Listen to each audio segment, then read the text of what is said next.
মহাজাগতিক সূচনা।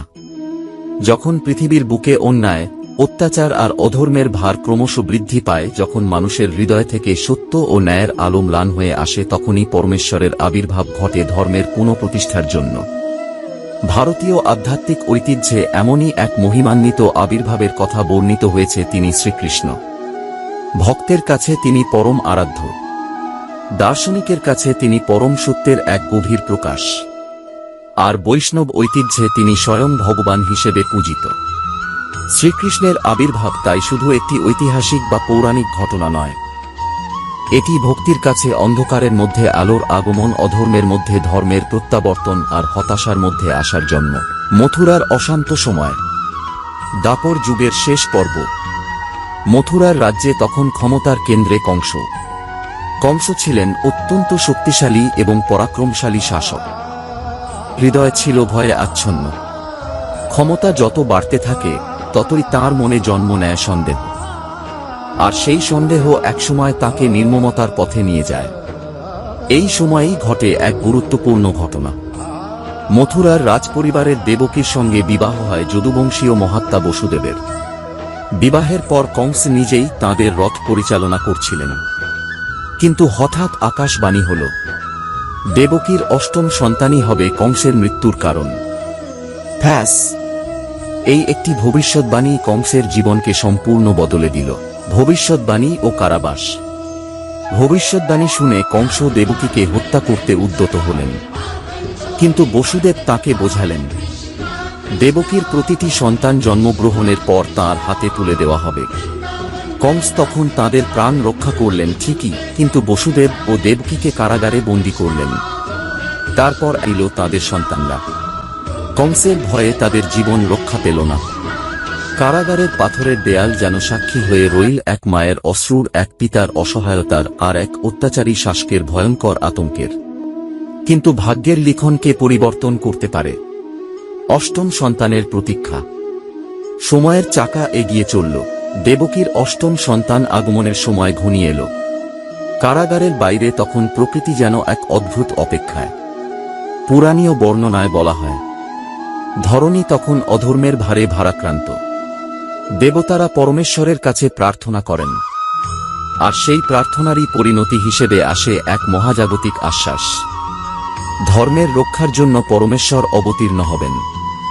শ্রীকৃষ্ণের আবির্ভাব। অবশেষে এলো সেই মহারাত্রি।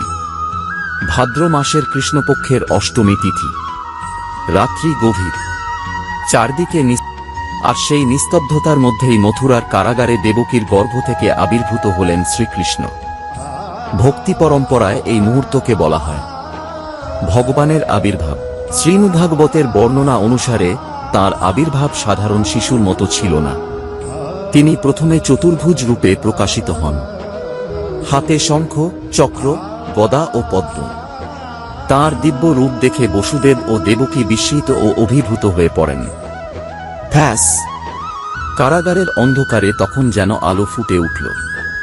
যে স্থানে এতদিন ছিল ভয়, সেই স্থানেই জন্ম নিল আশা। যে কারাগারে ছিল শৃঙ্খল, সেখানেই আবির্ভূত হল মুক্তির প্রতীক।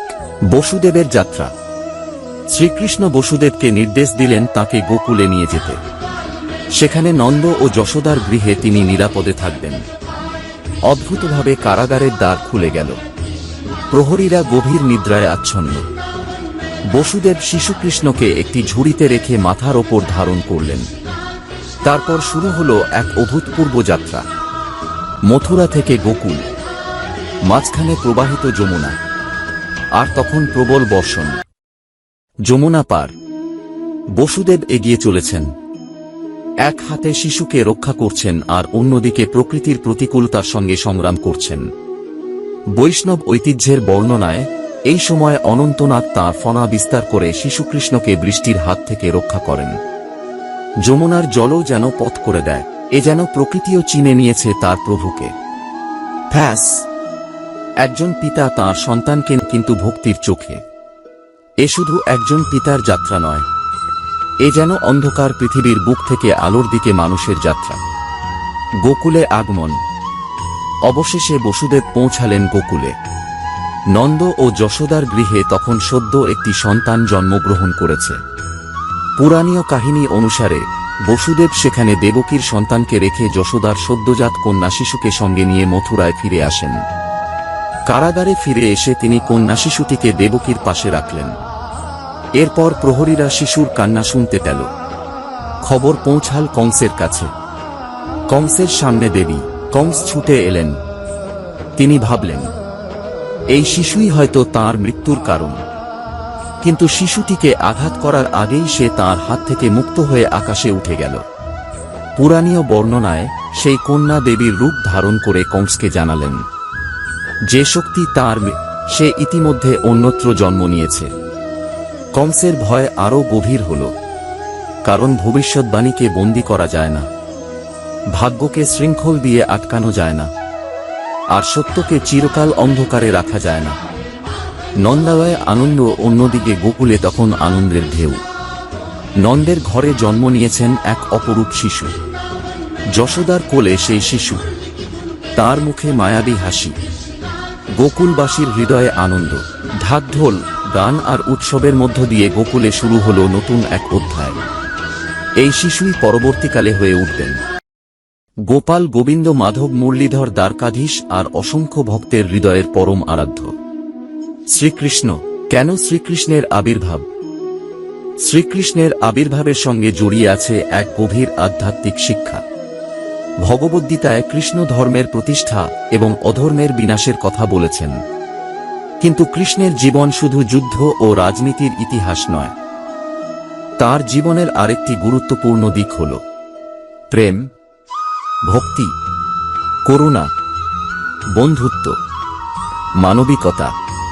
তিনি কখনো গোপালদের বন্ধু, কখনো মায়ের আদরের সন্তান, কখনো গোপীদের হৃদয়ের প্রিয়তম, কখনো অর্জুনের স্বার্থী, আবার কখনো ধর্মরক্ষার জন্য কুরুক্ষেত্রের মহান উপদেশদাতা। এই বহুমাত্রিক জীবনই শ্রীকৃষ্ণকে ভারতীয় আধ্যাত্মিকতার অন্যতম গভীরতম চরিত্রে পরিণত করেছে। জন্মাষ্টমীর তাৎপর্য। শ্রীকৃষ্ণের আবির্ভাব স্মরণে পালিত হয় জন্মাষ্টমী।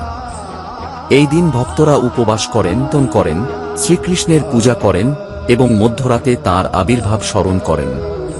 কিন্তু জন্মাষ্টমীর প্রকৃত তাৎপর্য শুধু উৎসবের মধ্যে সীমাবদ্ধ নয়। এটি আমাদের মনে করিয়ে দেয়, যখন জীবনে অন্ধকার নেমে আসে তখনও আলোর সম্ভাবনা থাকে। যখন অন্যায় শক্তিশালী হয়ে ওঠে তখনও ন্যায়ের পথ হারিয়ে যায় না। আর যখন মানুষের হৃদয় হতাশায় ভরে যায় তখন বিশ্বাস, প্রেম ও সত্যের আলো নতুন পথ দেখাতে পারে। সমাপ্তি।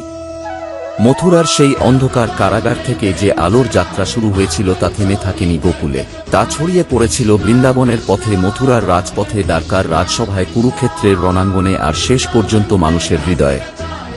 শ্রীকৃষ্ণের আবির্ভাব তাই ভক্তের কাছে এক চিরন্তন বার্তা।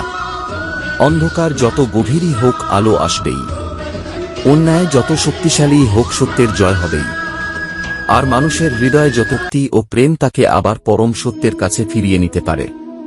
শ্রীকৃষ্ণের বাঁশির সুর আজও যেন সেই আহ্বানই জানায়, নিজের অন্তরের অন্ধকার দূর করো, সত্যকে ধারণ করো, ধর্মের পথে চলো, আর ভালোবাসায় পূর্ণ করো জীবন। জয় শ্রীকৃষ্ণ।